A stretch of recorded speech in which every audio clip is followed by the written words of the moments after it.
Hey guys, welcome to another episode of Redneck Light. Today we're going to be putting together a roof rack. Just something so I can carry a little bit of extra luggage on top of my car. So let's get started.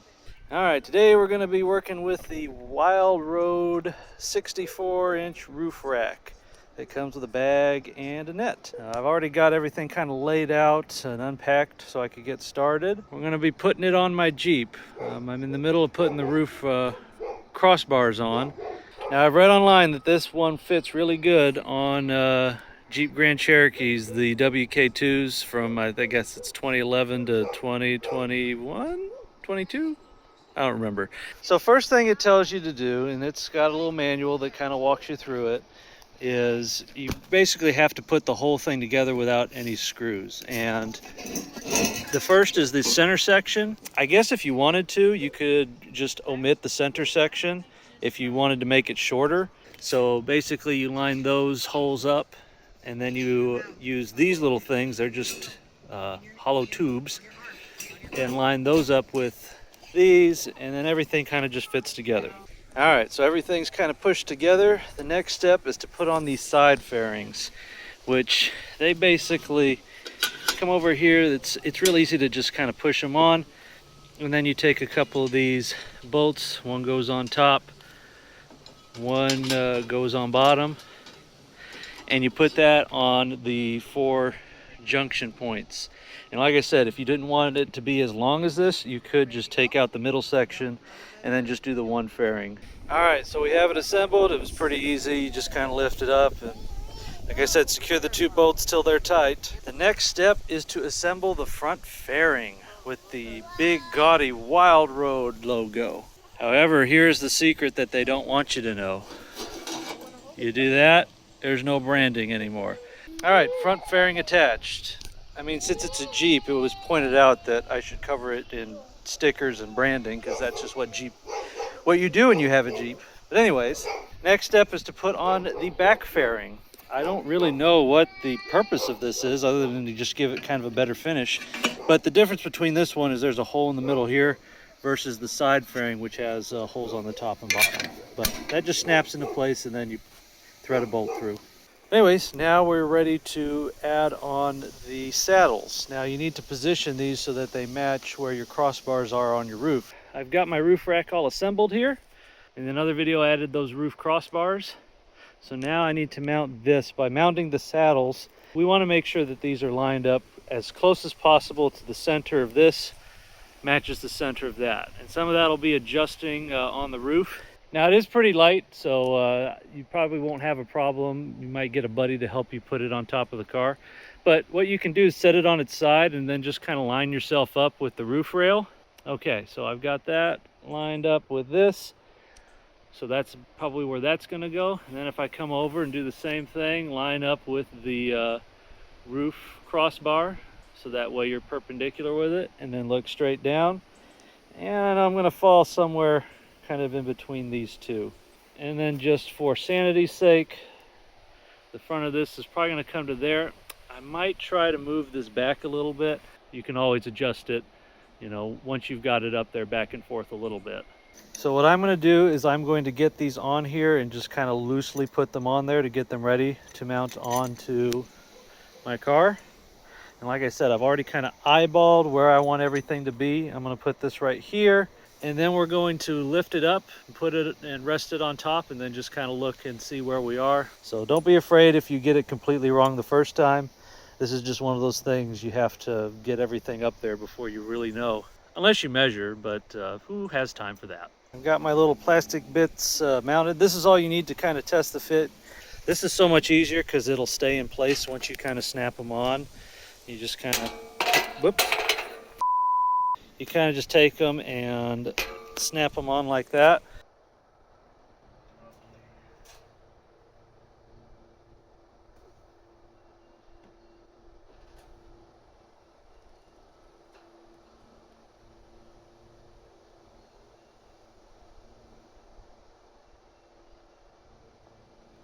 Okay, so you can kind of see what I'm talking about here.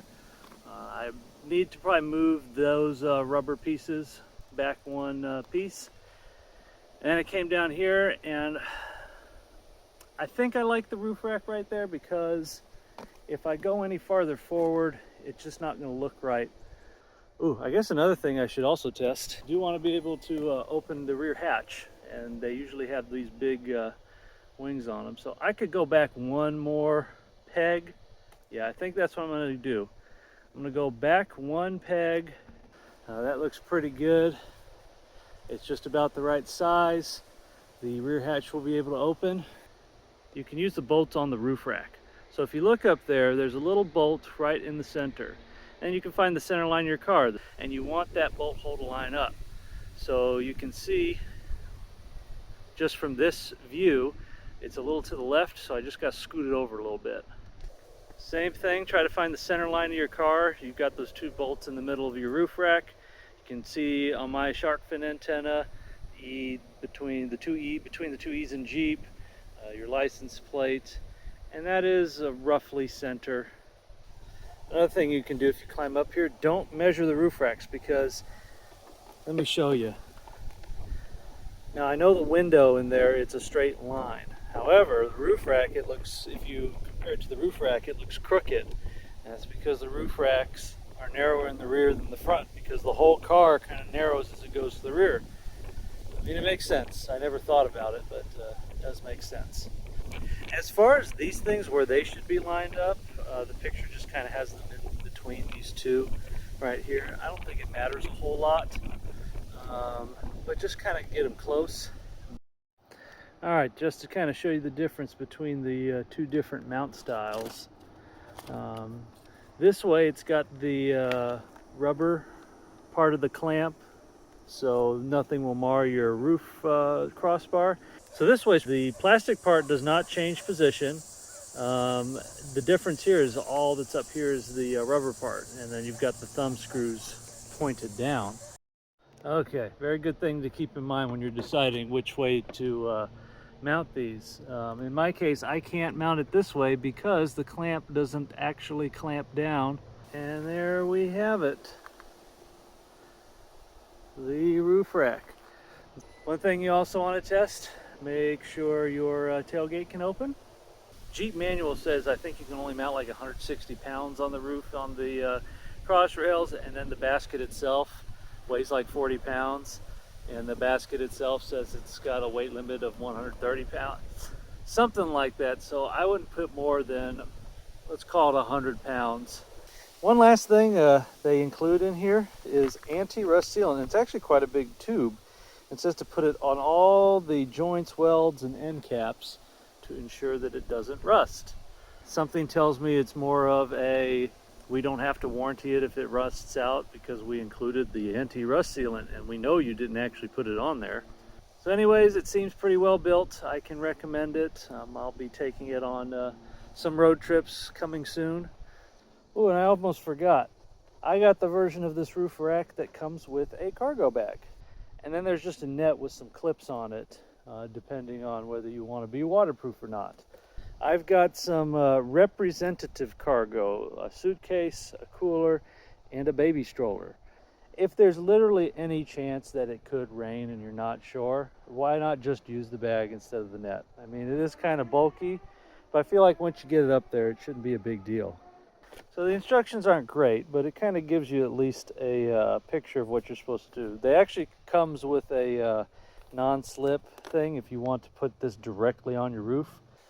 Quick tip, if you're going to use the anti-rust sealant, which I'm pretty sure is just paint, wait for it to dry before you try to put anything in your roof rack. Basically, you're going to get the zipper open and kind of lay it open like that. Then you're going to put your cargo in. All right, so I was able to get stuff in the bag. That wasn't so hard. The problem is all this mishmash of buckles and things. Now here's the problem as I see it. There's all these little buckles all across the bag. The problem with them, and this is not just this one, I've tested all of them, they don't actually buckle. I can literally just pull the strap and it will come loose. And that would be a problem going down the interstate. I mean, I had to pull a little bit there, but that's still not acceptable, especially since you have to cinch this down. You can't cinch it down hard enough without it pulling out. The big buckles don't have the same problem, but there are only 4 of them, and they've got all this extra slack, and it's just a big mess. I have to get on the step ladder to even reach some of these, so I don't know what I'm going to do if I have to be on the ground to load stuff. So this is what we're going to do. We're going to cut all these stupid buckles and straps off and just use ratchet straps. Ratchet straps are easy, kind of universal to use. I can just cinch down on the whole bag. That way I don't have to worry about hoping I set up all the buckles correctly. In the 30 minutes it would probably take me to set them up correctly. Okay, so I went ahead and cut all the straps off the bag because I didn't want them flapping around in the wind. And just cinched everything down with some ratchet straps. By the way, don't use these ratchet straps, they suck. They are the cheapest, thinnest metal that they possibly could use to make something that qualifies as a ratchet strap. So I'm cheap, but I'm not that cheap. So I'm probably going to return these and get something that actually works. Because one of these, I mean, I could barely get it to work because it was so hard to push the ratchets down because of how out of spec all of the cheap metal was. I've found random used ratchet straps in the back of old cars that work better than this. So yeah, don't get these. All right, so we just got back from a long trip. Want to kind of show off and let you know how it went. Everything worked out great. I got some good ratchet straps that I used to strap everything down. As you can see, I didn't use any of the buckles on the bag because they would not have held on if I had used them. But I mean, it's sturdy, solid. I've had no issues with it. I'm really pleased with the quality of everything. It also rained during the trip, so the bag is indeed waterproof. All the stuff inside did not get wet. Obviously, one thing I noticed is your gas mileage tanks when you put this on. I tried to pack this as aerodynamically as possible, but I mean, you're looking at 2 to 3 miles per gallon, at least on this car. So expect that. That's normal. But again, just be aware of it. But overall, like I said, I'm very pleased with the quality for the price I paid, and everything worked out great. So hope you enjoyed the video. We'll see you next time.